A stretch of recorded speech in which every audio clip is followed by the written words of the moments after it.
Kevin Spacey just did an interview with Piers Morgan where he really put his acting skills on display.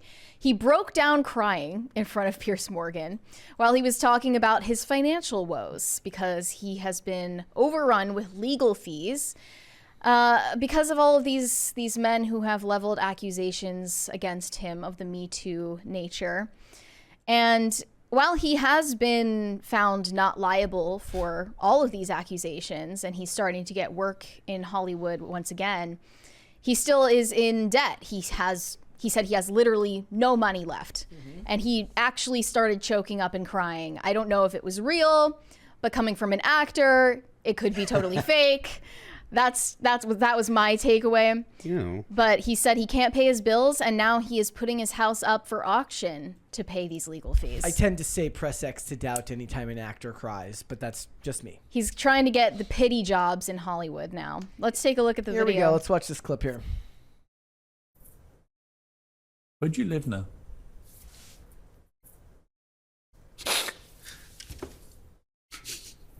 All he did was ask you where you live. Well, it's funny you asked that question because this week, where I have been living in Baltimore, is being foreclosed on. My house is being sold at auction. Really? So I have to go back to Baltimore and put all my things in storage. Really? So the answer to that question is I'm not quite sure where I'm going to live now, but I've been in Baltimore for since we started shooting House of Cards there. So how long is that? I moved there in 2012. So this has been your home for 12 years? Well, not this particular place, but this place has been my home and Evan and Lucy's home since 2016. Why is it being foreclosed? Because I can't pay the bills that I owe. Are you facing bankruptcy?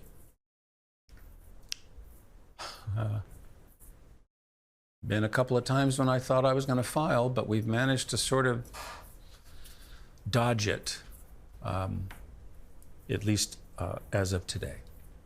How much money do you have? That's just a rude question to ask anyone. None. Really? Well, I mean, you have some sense of legal bills. Yeah. I still owe a lot of legal bills that You're I have not been able to pay. You're actually in debt? Yes. Do you mind me asking how much you owe?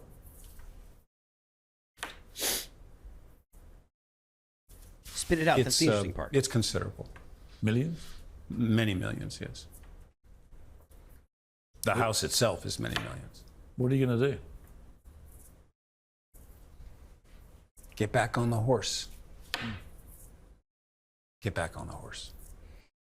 Okay.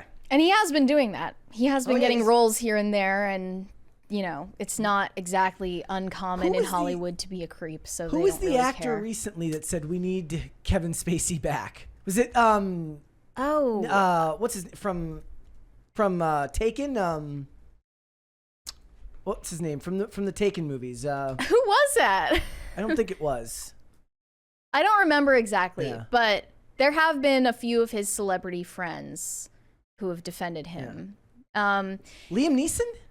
I think so. Yeah, Is it Liam Neeson? it was. Yeah, it was Liam Neeson. He's a who great said man. that. We need him back. Exactly. In the industry. Yes. And because he's been legally cleared of the accusations, Yeah.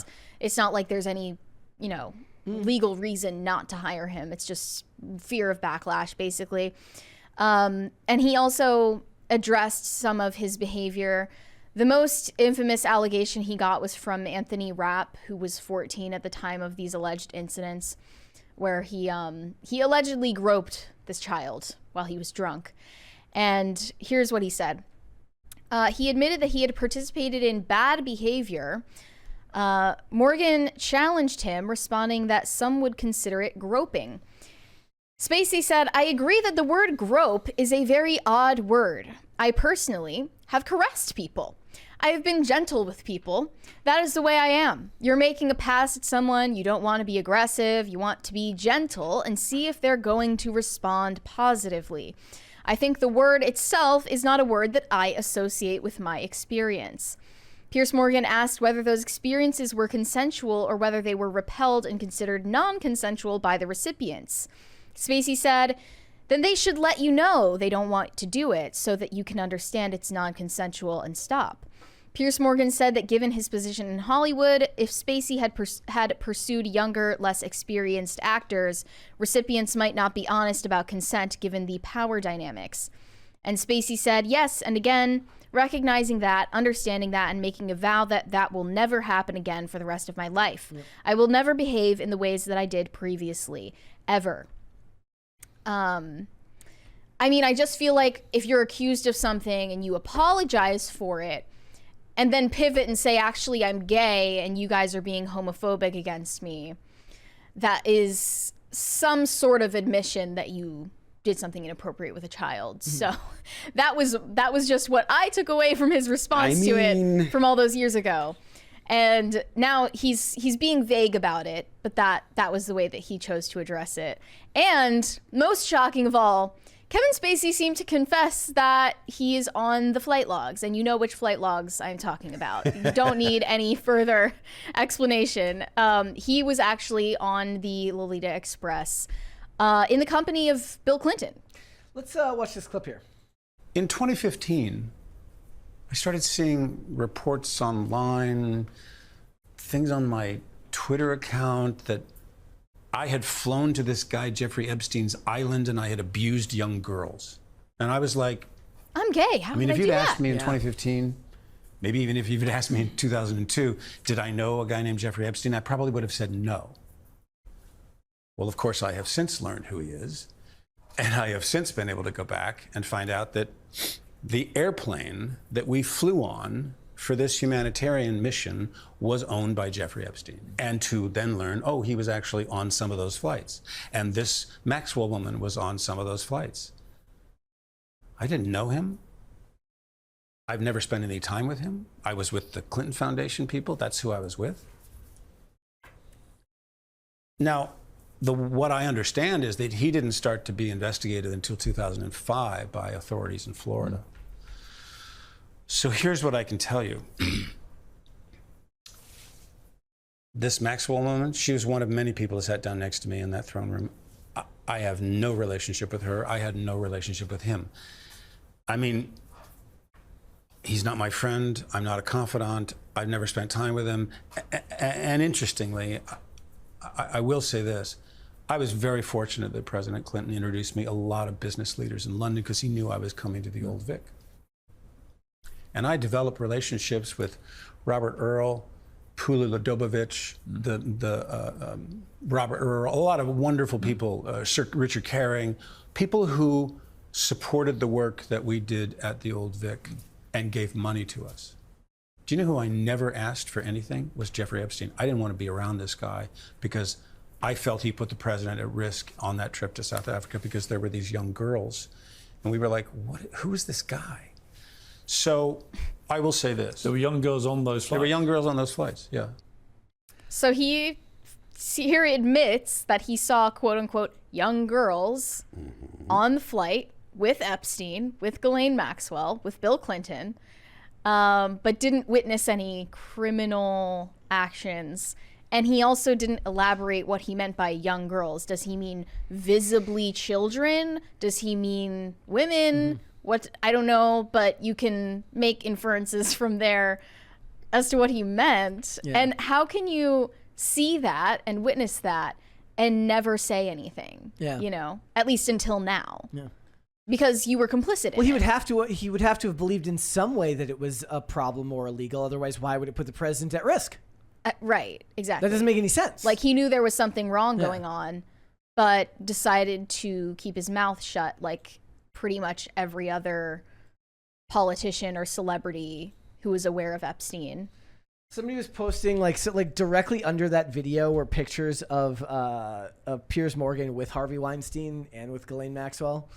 And Anybody, I'm sure that Pierce was anybody talked can about be that before, anybody but- can be photographed with anybody at these events. Like I said, anytime they make documentaries about Jeffrey Epstein, they use pictures of Trump in the photos because it's a guilt by association. Exactly. And I'm not saying it's guilt by association for Kevin Spacey in particular. In I just thought 2015. it was interesting that he admitted to seeing young girls on one of these flights. I feel like that's the most we've ever heard from somebody as far as admitting what went on in them. Right. That's the most disclosure. I mean, think about like a supermodel like Naomi Campbell, who was on the flight log several times, never addressed it, and never disclosed anything. And like, I was just thinking about this. How can someone like Leslie Headland be doing a press junket right now and not be asked a single thing about working for Harvey Weinstein? Literally, it's just because she's gay. Like, no one has the balls to ask the important questions that everyone is wondering about. I mean, they're like those press junkets are very tightly controlled, and they would never have allowed that question to begin with. Remember, these aren't live streamed events, and even if they did ask that question, it would get edited out in post. It would never make it to air. Totally understand that, but they ask questions that are unrelated to the shows or movies people are promoting all the time. In order to corner them into making some kind of dramatic, controversial statement, but never ask about anything like that. Yeah.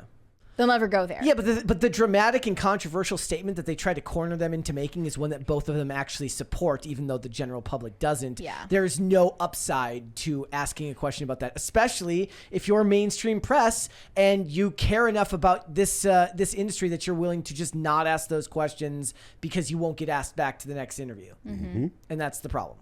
Do you think that the general public sentiment about Kevin Spacey is that he's guilty? Yes.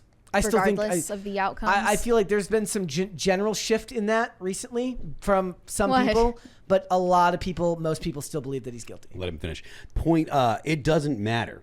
People don't care. Yeah.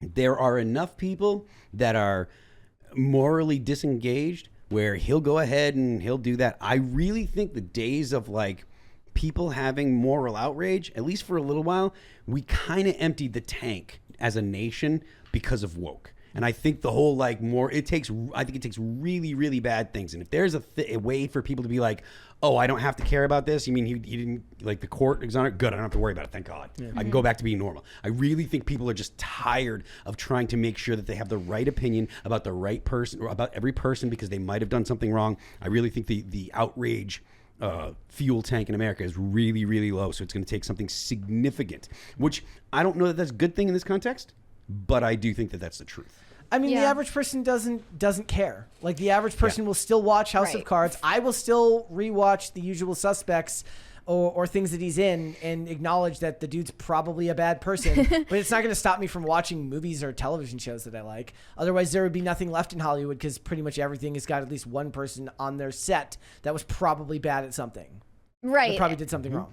And taking into account the type of people in Hollywood that he's trying to appeal to with this, they probably have their own shady accusations or situations they don't want to be found out, so they don't really care, and the public doesn't care. But I just see this as him turning on the crocodile tears and trying to get pity from people so that he can get work again. He's a rare example where it's like he's actually a really good actor, so you can't believe anything that he said there because he actually is extremely good at his job. Like if Alec Baldwin did an interview where he started choking up about the Rust shooting, I would still be like, okay, you're Alec just a sociopath. Baldwin literally killed someone. I'm gonna still watch 30 Rock. It's true, yeah. 30 Rock. I don't care. Exactly. It's not my. It's I don't care. It's not even like I don't have to further explain beyond just I don't care. It's fine. Whatever. He's a bad person. How can you be eating a gluten-free muffin while there's a genocide going on in Gaza? Exactly. Everybody picks their level of outrage. Thanks for watching. Listen to full episodes of Pop Culture Crisis on Spotify. Keep up with us on social media and make sure you subscribe and ring that bell so you never miss the show. Bye, guys.